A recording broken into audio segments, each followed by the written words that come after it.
Hi guys, thank you very much for being part of the webinar today, and especially for letting me be part of the webinar and tell you a little bit about digital relationships and why we think they are so valuable. My name is Carol Wildhagen.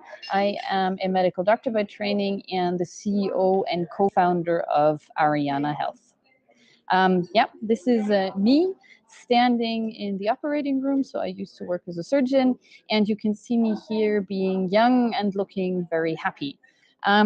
Actually, it couldn't be much further from the truth because, yes, I was young at the time, but I certainly wasn't very happy. I was actually quite frustrated with what I was doing because what I learned very early on as a doctor is that there is a pretty limited overlap between what people want and their health. So actually, this is what I understood. Um, People are humans, and as humans, I think everyone knows we don't like to think about the future. We like to think about the now, and the now is populated with things like chocolate and our couches and cigarettes that want to be smoked. And they are certainly not filled with thinking about prevention and yes, there are a few of us who go to the gym, but in general, thinking about 7 billion people, the overlap between health and what people want is extremely limited. So already during my early career, I was thinking, how can we get people to do this? So symbolized by the two hands holding and actually coming together. I think this is a very good metaphor for a situation where we do see an overlap. So when do we want to hold someone's hand? We want to hold someone's hand when we're feeling sick, when we're feeling worried, and when we want someone to be there and comfort us. And thinking about the topic of health, actually, the overlap between what people want and how they are feeling is unfortunately not health but disease. When they are ill, they want a companion, they want someone who can support them and help them. So if we look at what patients want, it's personal and emotional support. I mean, think about what you do when you're not feeling well. You call your mom, you call your best friend, and ideally you'd want them to pick up that phone or to answer that WhatsApp message that you sent them. So it's all about on-demand access. And you want this to be intuitive and you want it to be easy, right? So I don't want to have to log into something or download something or be super cumbersome. I just want to pick up the phone. I want to send a WhatsApp message to my mom and I want to say, Mom, I'm feeling like shit today. And that brings us to communication in preferred channels. I want my friends and my support system to be there where I'm just communicating with them every day. So Ariana Health, my company, is a chatbot company. So obviously we think that chatbots are the answer for all the reasons we've mentioned above. They can live in someone's preferred communication channel. Everyone knows how to interact over chat. And this is a very intuitive and on-demand way of communicating. And if this will play, and I think it should, here you can see a demo version of how this would look like with Ariana. So this is about a patient who is sadly ill. She has a serious chronic disease and she has to inject herself with a biosimilar. It's more or less taking a syringe and sticking it into her body and injecting herself with an antibody. So not an easy feat. No wonder you'd want someone to be here. And apparently Lisa is not having the greatest success with her drug therapy so far because she said, well, she's not really seeing any improvement.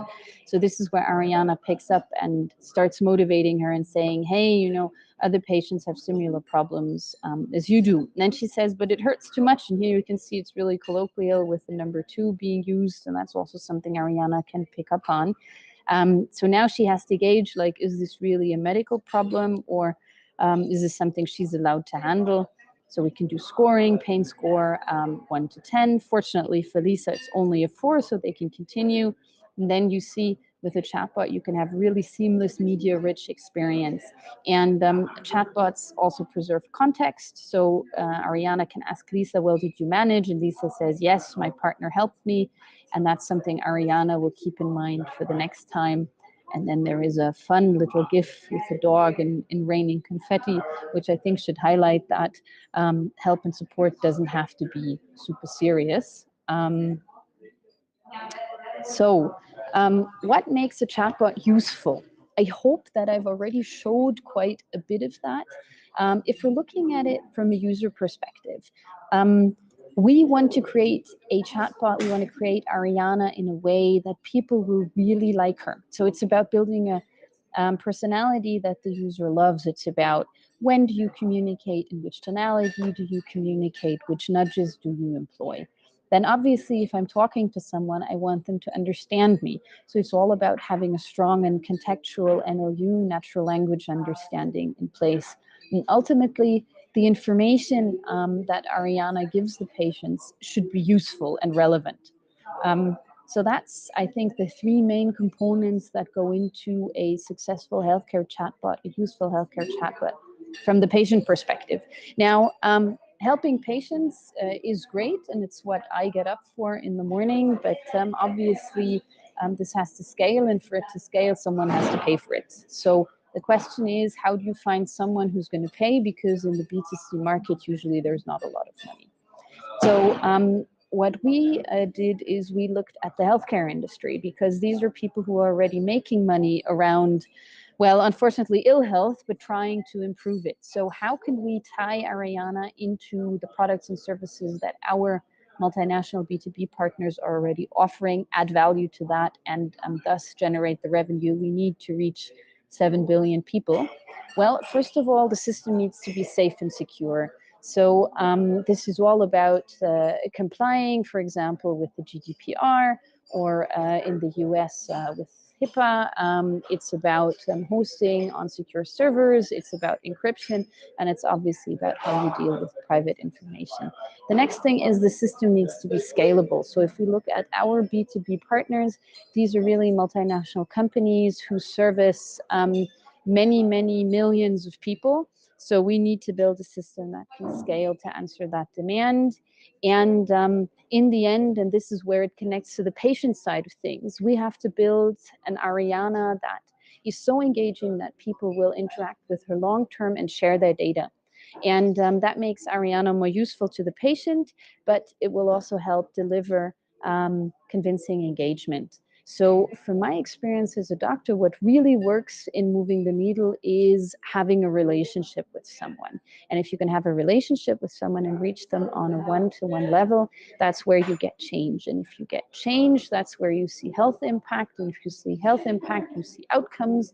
And that's actually something that our partners can market and sell. So as I had already mentioned, the more a user interacts with Ariana, the more useful she'll get. So really, data is the driver to that loop. And what's really important for us, it's not data for the sense of data. So it's not leeching on the users and trying to get as much information out of them as possible and siphon it off.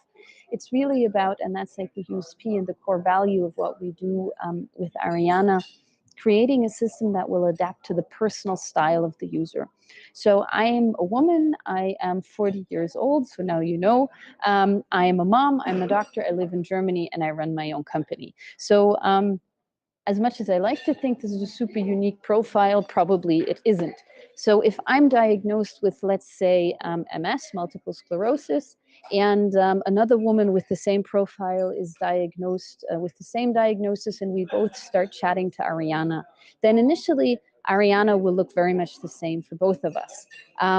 Going forward, in a week from now, in a month from now, in a year from now, this will change. So the product we're building really adapts. And that's where the whole usefulness comes in, and where the relationship building comes in that I've mentioned. So initially, we'll start with something that is a very rough, like demographic segmentation. So the criteria I have just mentioned. The next stage is to move on to behavioral criteria. So for example, when does Carol like to get messages? Well, I mean, Carol's a busy mom and she runs a company, so probably I can reach her over lunchtime and late in the evening. Someone else might prefer the mornings. When does Carol like to schedule activities? Once again, you know, if she can take a walk over lunchtime, that's probably the best way to engage her. And that is like the holy grail of personalization, is we move on to the topic of attitudes. Like, how does Carol like to communicate? Are her messages long? Are they short? Does she use a lot of emoji? Does she use formal or informal language? What does she think? What type of person is she at her core? And obviously, we're not there yet, but that's what we're driving towards, and that's what's going to make Ariana a very personal experience. So, I mean, this is like my final page, and my marketing department says I have to leave this on for at least 30 seconds, so I'll continue talking. No, but seriously, I think in a nutshell, if I go through the 20 years of my career as a doctor, as a management consultant in the healthcare practice of the Boston Consulting Group, working for the World Economic Forum, and now having my own company, I think the three messages to take away from this is, sadly, there is limited overlap between what people want and health, but we can support them when they're not healthy anymore. It's number one. Number two, the only thing that really works in the long term is building a personal relationship.